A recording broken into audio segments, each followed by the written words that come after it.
Section 3.4, Part 2 of the notes.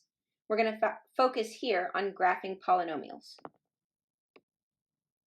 Our steps to graphing are, step 1, find the real zeros, which are our x-intercepts, and identify if they cross, bounce, or wiggle. Step 2, find the y-intercept. Step 3, identify the end behavior. And step 4, graph. Okay, so example 3, we have a cubic function that we're going to graph here. Step 1 is to find the zeros and figure out what their behavior is at each zero. So this is probably the most time-consuming step because we have to figure out what p divided by q is and list out all of our possible zeros, and then we have to test them using synthetic division. So let's start with p divided by q. We've got -6 divided by 2. So what we're going to need to do here is write out all the factors of -6 on top in the numerator, and then write out all the factors of 2 in the denominator. So factors of -6, we've got 1 and -1, 2 and -2, 3 and -3, and 6 and -6. So there's my numerator. For my denominator, the factors of 2 are just 1 and 2. Now I put a plus minus with each of these because if 2 divides into -6, well, -2 does as well, okay? All right, so now to write out our list of all possible zeros, we're going to do all combinations of our numerators divided by our denominators. So let's start with the denominator of 1. I'm going to take each of my numerators and divide it by 1. Well, that's just going to give me all of my numerators again, right? So I've got 1, 2, 3, and 6. Again, I have a plus minus in front of each of them because we could have 1 or -1, 2 or -2, so on. Okay, so now let's focus on a denominator of 2. So we're going to take each of our numerators and divide it by 2. So we'll start with 1 over 2, so we've got 1/2. And then 2 over 2, notice we already have 1 in our list, and that's the same thing as 2 over 2, so I'm not going to write that again. Then we've got 3 over 2, and 6 over 2 is also already in our list since it equals 3. So here is my list of possible zeros. Now that we have our list written out, we're going to test all of our possible zeros. Anytime you're testing zeros, I always want you to start at the beginning. I don't care if that means you're starting with 1 or -1, but I do not want you to jump off to 3 and try that first, or -6. Okay? Always start at the beginning. So we're going to start by testing and finding out, is -1 a 0? So that's the question I'm asking here. I'm going to use synthetic division just like we did in 3.3 and figure out what the remainder is. If the remainder is 0, then my answer is yes. -1 is a 0 of my function. If my answer is anything but 0, then the answer is no, and I'll move on and I'll test 1. Okay, so here we go. Synthetic division, we should be really good at this by now. -1 goes out front. My coefficients from my original equation, f of x, go up at the top. Bring down the 2, multiply, add over and over. And here at the end, we get a remainder of -2. So my answer to this question is no, -1 is not a 0. I would really encourage you to write that question and answer it while you're doing your work so that you have an idea of what you're doing and why you're doing it. Okay, so -1 didn't work. Let's move on to +1. So let's test +1.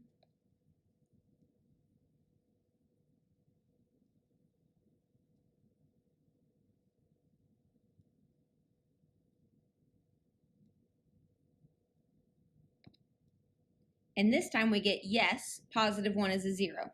So for now we're done testing. We're going to write f of x now as a product of polynomials. So my original function f of x was a cubic, which means I'm going to take that 2, 7, and 6, and I'm going to write it as a degree 2 or a quadratic.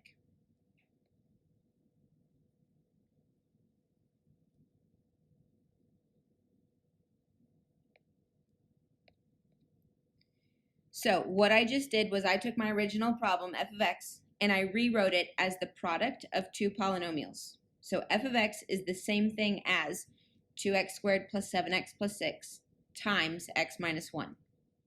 I have a factor of x minus 1 here because I just said that positive 1 is a 0. So remember, the way that we get zeros is we would take our factor, x minus 1, set it equal to 0, and solve. That would have given us a positive 1. So that's why I have an x minus 1 in the parentheses here. Okay, next thing we need to do is keep factoring our quadratic here. So I'm going to use the x method where I figure out what multiplies to AC and adds to B.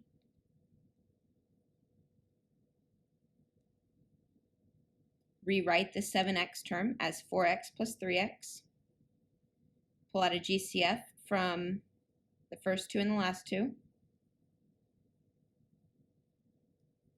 So I get x plus 2 times 2x plus 3 times x minus 1. Remember, this x minus 1 came from the fact that I just found that 1 was a 0. Okay, we're looking for our zeros, so we've got our factored form here. All I need to do now is set each of these equal to 0 and solve. When I do that, I'm going to get x equals negative 2, negative 3 halves, and 1.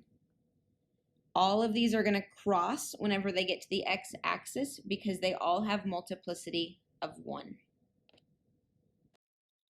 Step 2, I'm going to find the y-intercept, and I'm going to do that by plugging in 0 for x. And you'll notice, after you probably just do this one time, it's always just going to be whatever your constant is, because each of those terms that you plug 0 into cancels out. So my y-intercept is the point, 0, negative 6. Make sure that you always write your y-intercept as a point. Step 3, we're going to identify the end behavior. So first of all, I look at my degree, which is 3, and I'm noting that that's an odd number. So we're either going to have our both endpoints going, sorry, I just realized I did that wrong. So we're either going to have, well, we're going to have both endpoints going opposite ways. Since it's odd, they're going opposite directions. And my leading coefficient, which is 2, is a positive number, which means I'm going to end going up. So our end behavior is going to look like this. And step 4, we are ready to graph, which is as simple as putting a dot where each of your zeros are, so negative 2, negative 3 halves, and 1. Putting a dot also at your y-intercept, 0, negative 6, and then drawing your curve to make sure the end behavior is correct. Remember, each of our zeros had multiplicity of 1, so we're just crossing through. No need to bounce or wiggle. Oh gosh, how did the wiggles make it into my notes? You didn't think we could go through the whole notes talking about wiggling without talking about the wiggles, did you? Okay, back to business. Example 4. Now we're going to graph a polynomial that's already been factored for us. So finding our zeros is going to be a lot easier this time. So we're going to take each of these factors, set them equal to 0, and solve to get our zeros. We get x equals 1, x equals 3, and x equals negative 2. Next, to determine their behaviors, we're going to look at the exponents on each of our factors. X minus 1 and x minus 3 didn't have exponents outside of them, so I just put 1s, which means they're both going to cross. The x plus 2, though, had a 2 on it, which means it's going to bounce, since 2 is an even number. Step 2, we need to find the y-intercept by plugging 0 in for x.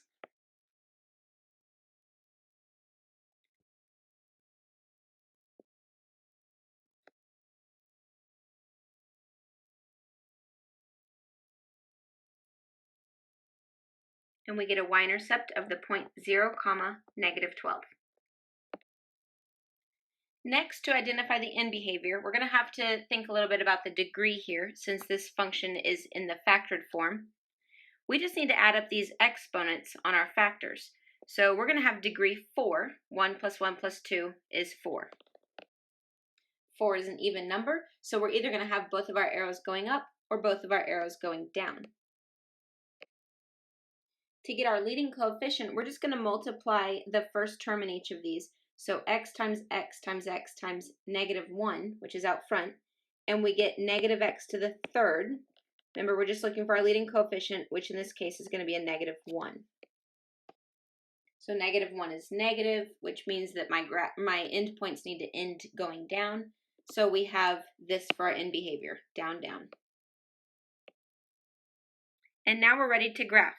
So start by putting a dot at each of your zeros on your x-axis, so -2, 1, and 3, and a dot or a point at 0, -12, our y-intercept. End behavior is going to go down, down, and make sure that you bounce at -2. Remember, that had even multiplicity, so we're going to bounce off of -2, but we're going to go through 1 and go through 3. The intermediate value theorem. You don't need to copy this down for your notes. I just want to bring it to your attention in case you see it in a future math class.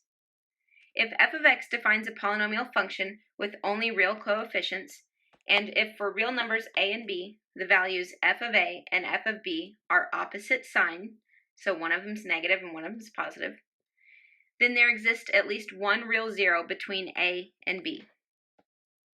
So all that's really saying is if I have a point down here, a, and a point up here, b, there has to be a zero somewhere in between a and b, somewhere right here, which makes sense, right? Our graph can't go to the other side of the x-axis without going through it.